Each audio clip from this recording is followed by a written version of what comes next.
Titanic, जो कि अपने समय में दुनिया का सबसे बड़ा जहाज हुआ करता था। ये इंग्लैंड के साउथहैम्पटन से अमेरिका के न्यूयॉर्क सिटी के लिए अपनी पहली यात्रा में निकला था। टाइटैनिक की विशालता और सुंदरता देखते ही बनती थी और इस जहाज में 2400 से भी ज्यादा पैसेंजर्स और क्रू मेंबर्स सवार थे। टाइटैनिक को कभी न डूबने वाला जहाज माना जाता था और इसी बात के लिए ये पूरी दुनिया में उस समय में प्रसिद्ध था। लेकिन 15 अप्रैल 1912 ये हमारे इतिहास की एक ऐसी तारीख है जिसे कभी भी भुलाया नहीं जा सकता। दरअसल इस दिन टाइटैनिक अपनी यात्रा के 5वें दिन में चल रहा था और उसी रात को ये जहाज आइसबर्ग से टकराकर कुछ ही घंटों में नॉर्थ अटलांटिक ओशन की गहराइयों में समा गया था, जिसमें कुल 1500 लोगों ने टाइटैनिक के साथ डूबकर अपनी जान गंवा दी थी। और आज भी इस घटना को हमारे इतिहास के सबसे भयानक हादसे के रूप में देखा जाता है, जिसे कभी भी भुलाया नहीं जा सकता। लेकिन दोस्तों, क्या आप जानते हो, टाइटैनिक के डूबने के तकरीबन 14 साल पहले ही यह पता लगाया जा चुका था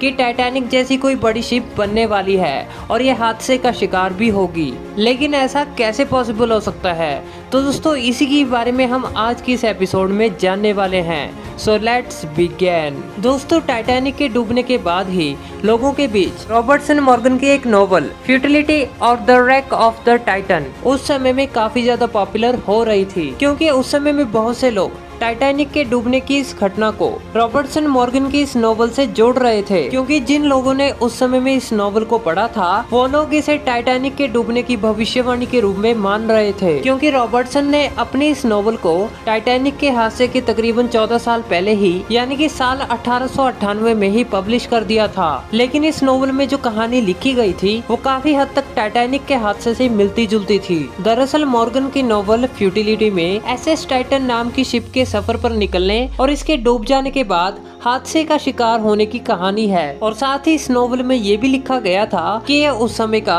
दुनिया का सबसे बड़ा जहाज हुआ करता था और साथ ही इसे कभी न डूबने वाला शिप कहा जाता था। और बिल्कुल एसएस टाइटन शिप की तरह ही टाइटैनिक को भी कभी न डूबने वाला जहाज माना जाता था। और इसके अलावा नॉवल में ये भी बताया गया था कि एसएस टाइटन शिप में लोगों के मनोरंजन के लिए बहुत सारे ऑर्केस्ट्रास भी मौजूद थे और बिल्कुल इसी तरीके से ही टाइटैनिक में भी ऑर्केस्ट्रास मौजूद थे। और इसी के साथ ही नॉवल के मुताबिक एसएस टाइटन शिप भी एक ब्रिटिश शिप था और ये न्यूयॉर्क की यात्रा के लिए निकला था। और बिल्कुल इसी तरीके से ही टाइटैनिक की यात्रा भी इंग्लैंड के साउथहैम्पटन से न्यूयॉर्क सिटी के लिए थी। और इसके अलावा टाइटन और टाइटैनिक शिप के इंफ्रास्ट्रक्चर, डिजाइन और बनावट में बहुत सारी चीजें एक समान थी। जैसे कि टाइटन की लंबाई 800 फीट थी, वैसे ही टाइटैनिक शिप की लंबाई तकरीबन 882 फीट थी। और साथ ही इस नॉवल में जो टाइटन शिप की स्पीड बताई गई है वो टाइटैनिक की स्पीड से काफी ज्यादा मेल खाती है। साथ ही इन दोनों जहाजों को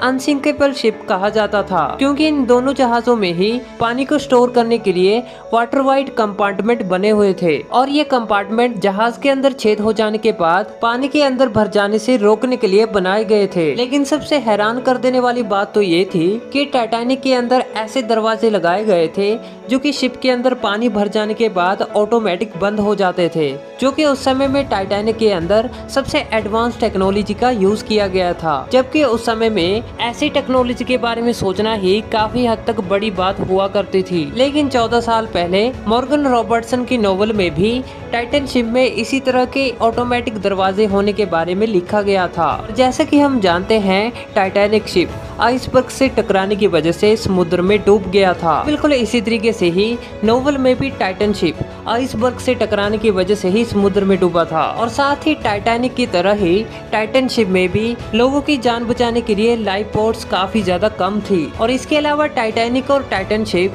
दोनों ही अप्रैल के महीने में हादसे का शिकार हो गए थे। और टाइटैनिक की तरह ही टाइटन शिप के साथ यह हादसा अटलांटिक ओशन में हुआ था। और इसके अलावा टाइटैनिक और टाइटन शिप में बहुत सी छोटी छोटी चीजें आपस में मिलती जुलती थी और इन दोनों शिप्स के बीच इन्हीं समानताओं की वजह से लोग इस नॉवल को पढ़कर काफी ज्यादा हैरान हो चुके थे। बल्कि बहुत से लोगों ने तो इस नॉवल को टाइटैनिक हादसे की भविष्यवाणी मान लिया था, जबकि रॉबर्टसन ने खुद से सामने आकर लोगों के इन सभी बातों को खारिज कर दिया था और साथ ही उन्होंने ये बताया था कि ये महज एक संयोग है। हालांकि रॉबर्टसन के साफ मना कर देने के बावजूद भी बहुत से लोग आज भी इस नोवेल को भविष्यवाणी ही मानते रहे हैं। असल में लोगों ने इस नोवेल में उन्हीं बातों पर ध्यान दिया था जो कि टाइटैनिक और टाइटन में एक जैसी लगती थी, जबकि बहुत सारी बातें ऐसी भी थी जो कि टाइटैनिक और टाइटन शिप में काफी हद तक अलग थी। तो जैसा कि हमने आपको वीडियो की शुरुआत में ही बताया था कि टाइटैनिक के अंदर 2224 पैसेंजर्स मौजूद थे, लेकिन यह टाइटैनिक की फुल कैपेसिटी नहीं थी। असल में टाइटैनिक की फुल कैपेसिटी 2435 पैसेंजर्स की थी, यानी कि टाइटैनिक फुल कैपेसिटी से कम पैसेंजर्स को लेकर निकला था। जबकि हम नोवेल की स्टोरी में मौजूद